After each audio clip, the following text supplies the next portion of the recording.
I support this, but it doesn't speak to us as a population. It doesn't define a moment.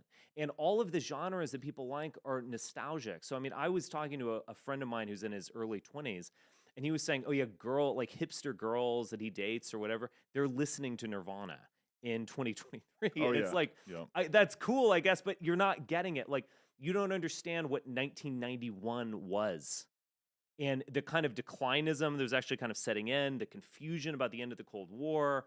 You know, the pro campaign was coming up. We had done pop music to its limit. We needed to just shove it in reverse and do just grunge, punk kind of stuff.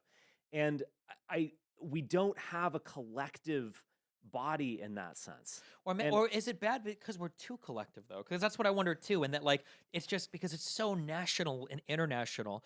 I remember my mom and dad used to be in the Air Force, and they would tell me that they went to they served over in Okinawa, the base we had in Japan, mhm. and they would tell me that when they would go to these countries, as soon as you stepped off they base, served over in you're Okinawa, the in base like we a had in Japan. whole other world. And they would tell me that when It's they like would go the to these cultural countries, customs are different. as soon as you Sounds stepped are off, different. people, They everything's served over different. in You're Okinawa, in I've like traveled. I don't want to say the whole world, but I'm into a lot of different countries now, and everywhere I go, bro, I remember in fucking I remember this happened on two occasions. It happened in Poland and it happened in Taiwan, where I heard people driving up and down the street playing you remember Gangnam Style? Yes, yeah. Yeah. And I'm like, that's kind of funny. A really popular fucking South Korean song is like, I heard it all the time in the US.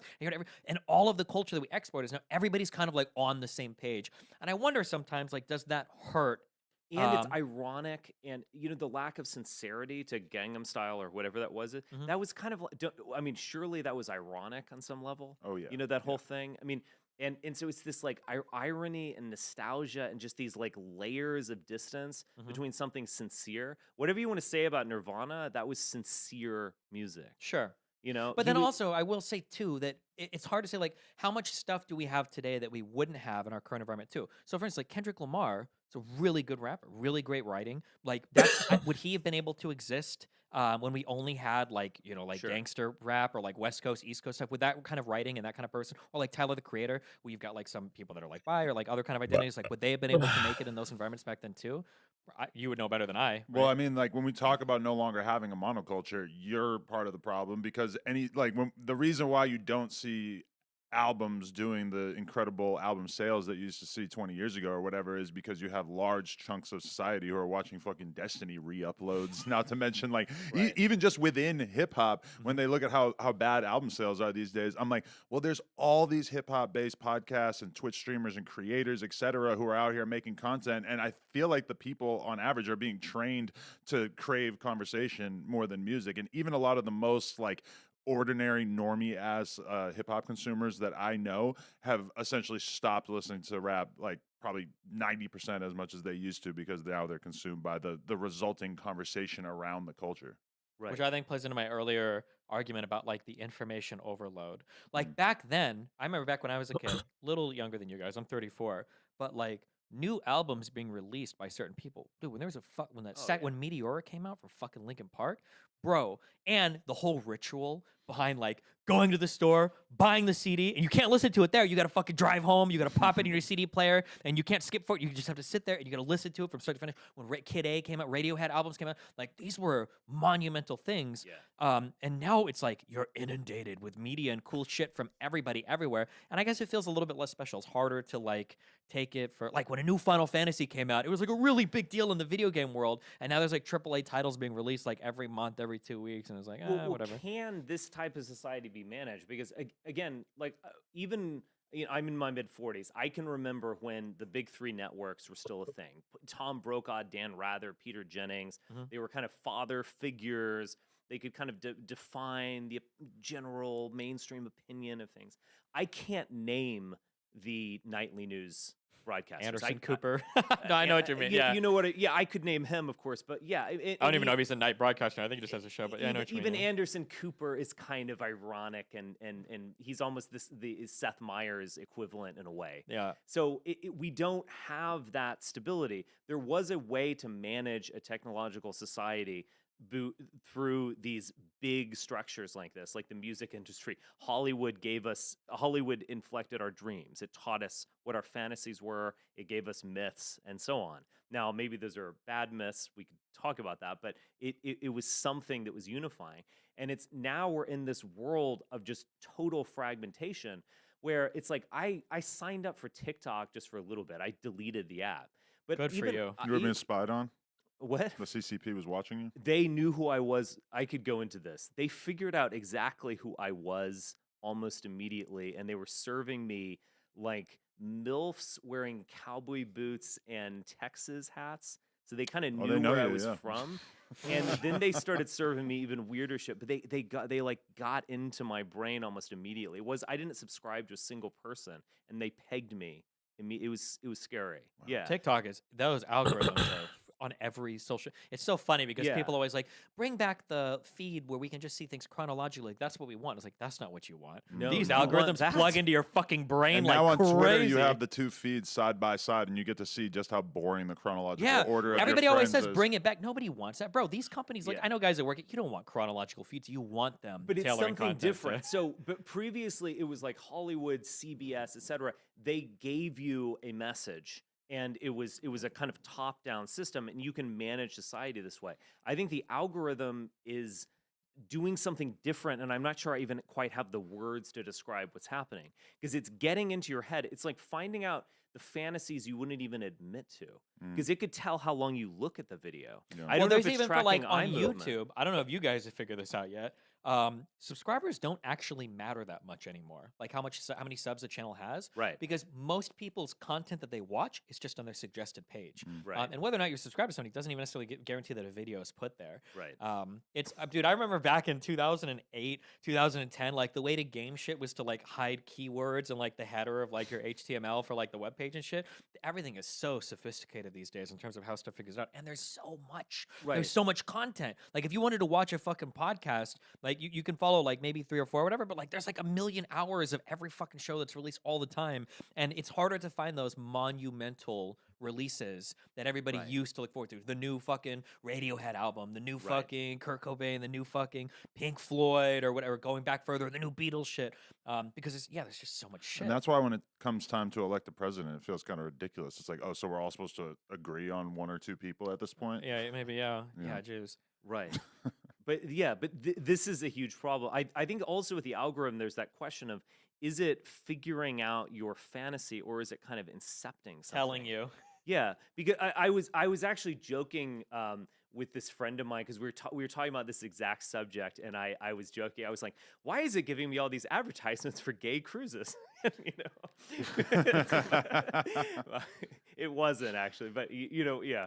But there's that. It's figuring out some inner fantasy, but there's also that notion of it's incepting something into you.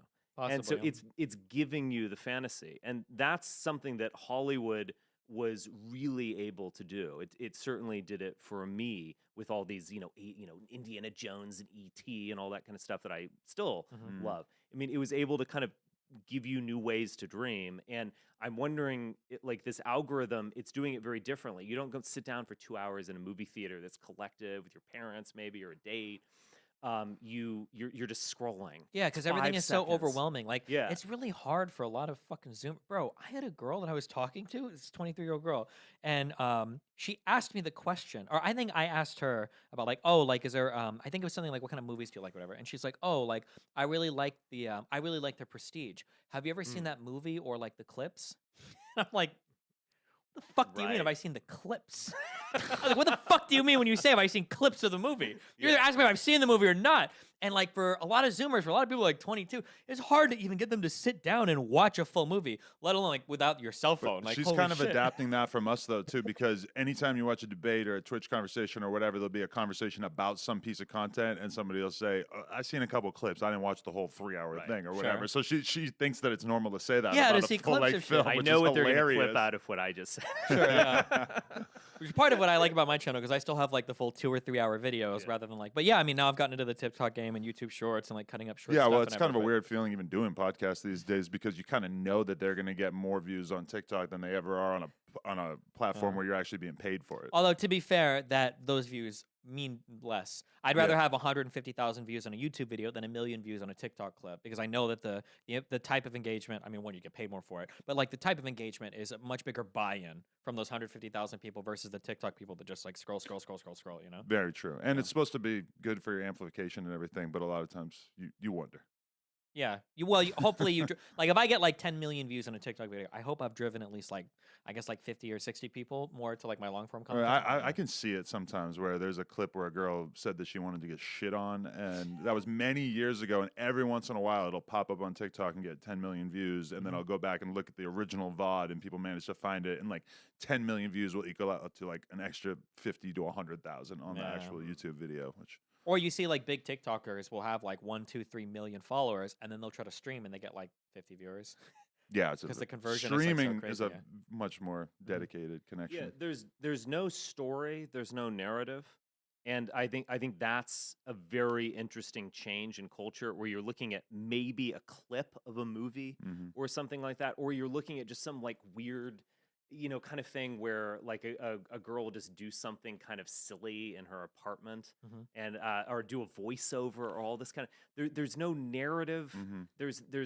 We've lost, and again, as like humans, and maybe even kind of deeper with animals, but certainly as humans, that's how we communicate through narrative. For That's sure. how we understand the world. That's how we even understand things scientifically, is a kind of Narratively. story that you can tell.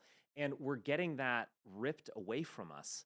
And I don't even know what the implications of this are going to be for the human experience, but they're going to be huge. It feels like this is the worst comparison I've ever made in a serious conversation in my life. But do you guys watch Marvel movies? No, I've seen some, but I've heard about them. There was there were all these Marvel movies that were building up all these heroes and characters to these like 2 grand, huge movies. It was Avengers Endgame, or it was Infinity War and Endgame, and I think these are like some of the biggest superhero movies like of all fucking time. Sure. But at the end of Endgame, you had like the completion of like I think like almost 7 different character arcs.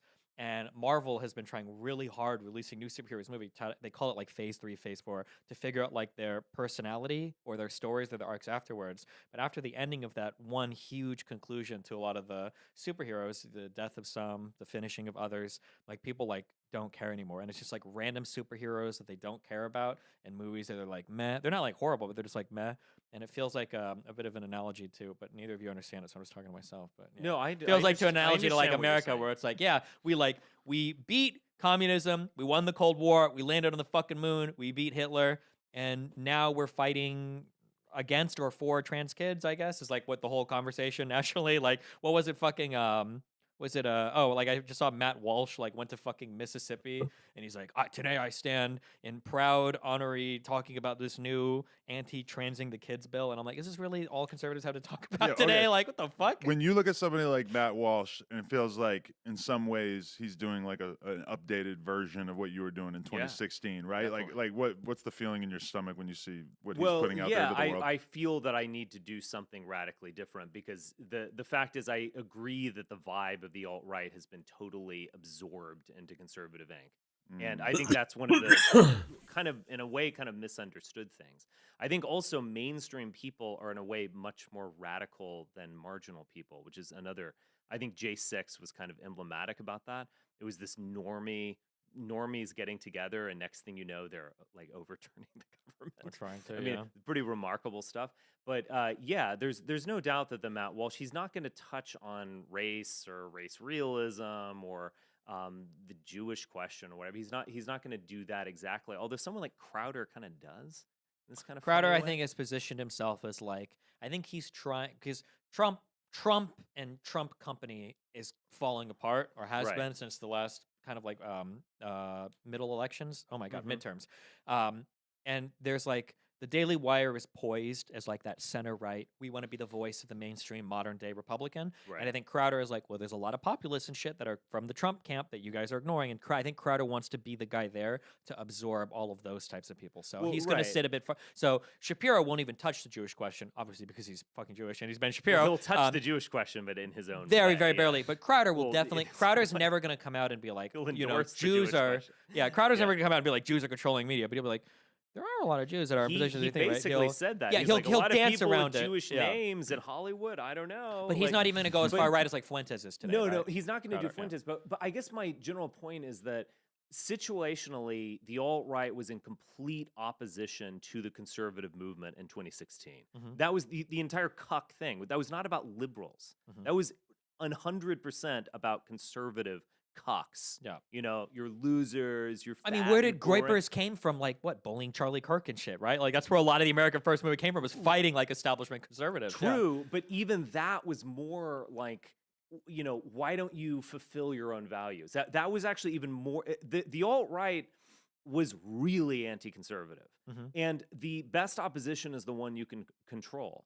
And the degree to which the conservative movement and the Republican Party has adopted the memes, I mean, on the floor of Congress, Ernst from Iowa held up a meme on the floor with like the gamer blonde Chad, you know, meme. Right. Like they do this, and they're able to absorb the alt-right energy, and it's very successful for them because they need that kind of radical, angsty, outrageous, even up to the point of gas chamber memes or something. They've been able to attach that. Trump did it, but he did it in opposition to the Republican establishment. Yeah. So Which it's is harder very to kind of interesting. take on, because I think Trump was really good for recruiting young people and recruiting like fiery like zeal Yeah. for people into the Republican Party, but he did it in opposition to the Republican establishment. So when Trump leaves, I don't know if a lot of that zeal They're kind of like bringing it in. disappears. So when you they're trying to, but yeah, I mean, like the Claremont Institute is very interesting in this regard. And I don't want to get too technical, but I think they have attempted to create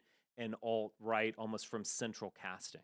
So they found all these people who are lesser figures basically, and they're kind of fitting them into pegs of the alt-right. yeah, it was hard though when Trump, like my parents were ride or die Republicans their entire fucking lives. I grew up hardcore Republican. My mom is Cuban, so very, very ride or die Republicans. Yeah. And my parents today, if Trump were to run independent, they would vote for Trump in a heartbeat over any Republican. And I That's think there's still a lot of Trump fans. I would guess like 30 to 40% of Trump's like loyal people, like people that voted for Trump, would probably still vote for Oh, him he could independently. screw over Absolutely. everything. Because you'd only have to really take what, like 4% of Republicans he'll to take destroy the more Republic? than 4. And he'll absolutely Yeah. take more than that. Yeah. Yeah. It would Yeah. be over.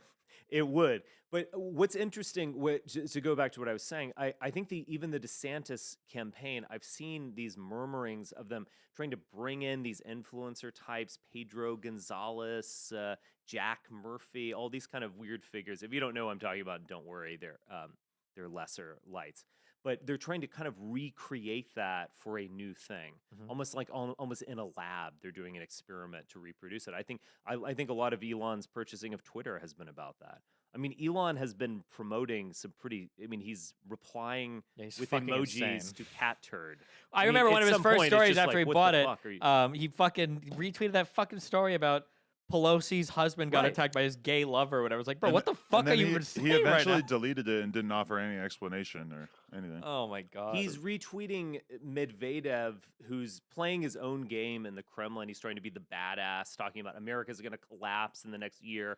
We'll nuke the world if we feel like we're losing. And Elon's like retweeting this, like, "Whoa, interesting. I've got to look into this." Like emoji face. Yeah. You know, I'm L- just l- It's Like so I might be missing something, but I haven't seen that many conservatives lining up to defend Scott Adams after his most recent statements. But Elon responded and said the media is racist, Right. and pretty much completely took his side, which I don't think anybody expected him to weigh Elon in is just such a way. fucking wild. I don't know. That guy's But okay, let's throw Scott Adams out there. He's just recently had Dilbert removed from hundreds of newspapers because of his statements about black people hating white people and how white people should react by, completely separating themselves and not trying to help black people at all. What's going through your head when you see that story playing out? Well, he's a bit of a dweeb, and I'm not a fan of Dilbert or Scott Adams. But I'll say this because I have some conflicting feelings about this. The way he defined black identity as a hate group is contemptible and just weird and wrong. That was a Yeah. very strange poll of "It's okay to be white," which is a 4chan meme, as you know, is meant to provoke people. And you can understand why black people would be a little offended by a question that they kind of take as insulting and stupid in the first place. Right. Mhm. But I think there's another element to it as well, because I mean, white people have been for a many decades now moving to the suburbs, going to a Christian school for the good schools and things like that. I mean, we have segregated in many ways. Now, obviously, Los Angeles maybe is different, of course. Not that different. Not it's segregated maybe on a local level. Yeah. Yeah. Yeah. And I've lived in New York City for for a while. I definitely get it. You could go to places where you walk across a street and you're in a You'll still completely see different fucking world. Androids okay, progressives will get on Twitter and be like, I don't know why you guys are so mean towards homeless people. And it's like, okay, because you've never fucking had a homeless guy screaming at you I from get right that. fucking behind you. Yeah, Yeah. that drives you crazy. They're And- very and much segregated even, themselves sometimes. You know, yeah. Montana has 2 congressmen now, so we have the same amount of congressmen and senators because people are moving in. There's like a big sort going on of a lot of, I guess, red state people from California and Texas moving to Montana. It's just like one example. So segregation is happening, and yet he's kind of like talking about something that maybe shouldn't be talked about and articulating white identity in the worst possible way, which is that blacks want to go kill you or something because of a Pew Research poll. So it's kind of weird. I don't have any sympathy for Scott Adams. I just I also think, going back to what I said earlier about our brains are bad at parsing information, you got to figure this out too. And I say the same thing for BLM or for racist white people. Like, if blacks wanted to kill white people, you'd be seeing a lot of it. It wouldn't just be like 1 or 2 stories get fucking huge of like the black kid attacking the teacher for the fucking Nintendo Switch or whatever the fuck. I don't know. That Right. makes it straight. Yeah, it wouldn't just be one. You'd be seeing this every single day. Same thing with like if cops really were out there just wanting to indiscriminately murder black people. It wouldn't be like one huge story, you know, Right. every couple months. You'd be seeing it daily, right? Because this is a 330 million person country. You see, there's a ton of people in this country. It's like over 500,000 cops. If there was crazy shit happen, you see it daily. But again, I think for humans, for our brains, it really only takes like 1 to 3 experiences to almost form an immovable stereotype. Like, if you had 3 bad experiences with Chinese people in the course of a year or 2, you're gonna write off like 2 billion people, and that's just a Sure. superhuman But thing he's to do. not you know? even he's not even like a teenager who got beat up by a black guy or something, which is kind of understandable that you would have Sure. be racist. He's like a social media dweeb. Who, He is, but read like, a damn, dude. poll. Depending It's on just where you're at on stupid. social media, I can understand why you think like fucking people want to murder white people or whatever. Well, Because that's holy the shit, there are dissident some right. The crazy dis- social media bubbles out there. the That's not dissident- saying this is right. That's fucking progressives it's- saying crazy shit sometimes. Oh well, that's true. Progressives will do it, but the dissident right is basically doom porn. I mean that is their identity. It is promoting videos of black high school students beating up a teacher, Mhm. or a white girl who dated a black guy and is now like depicted with black eyes and a child. I remember in the Trump shit, you remember there was that video when Trump was running? I think it was a video of like 6 black people beating up like one, was it a mentally handicapped white person? Oh God! And yeah. people were like, this is going to happen to Trump people all over the country are going to start getting killed by black people. I was like, bro, what the fuck? Yeah. But I look, all of these things, there's some factual accuracy to those things, but it's like, what does it tell you psychologically that you're obsessed about it? I mean, have you ever heard the notion of like a man who's obsessed with his wife cheating on him? Even if he's correct, he's still pathological. So what I mean by that is like, if someone figured out that if you're obsessed with this notion, oh, she's looking at every guy, she's going around behind my back and so on, and then you figure out that it is true. Like 2 years ago, she had an affair, in a moment of weakness. Maybe your response to that would be like, well, okay, let's move forward. We can talk about it and so on. But with a pathological person, it's not, it can't be okay. He's got to remain obsessed with it. So the pathology of obsession is there regardless of facts. This is, we spoke of this about like J.K. Rowling, where it's like, I don't think she necessarily makes the worst statements sometimes about trans stuff. I could definitely see places where I disagree, but god damn, when you're that fucking obsessed with it, Yeah, it feels like exactly. something else is going on, Jesus, yeah. The evangelical preacher who's always talking about gay the people and shit, yeah. You just know, it's not everyone, but you just know that Yeah, he's probably Jesus, like, gay. yeah, gay Yeah. bad, we get it. We don't need to hear like the 37th fucking sermon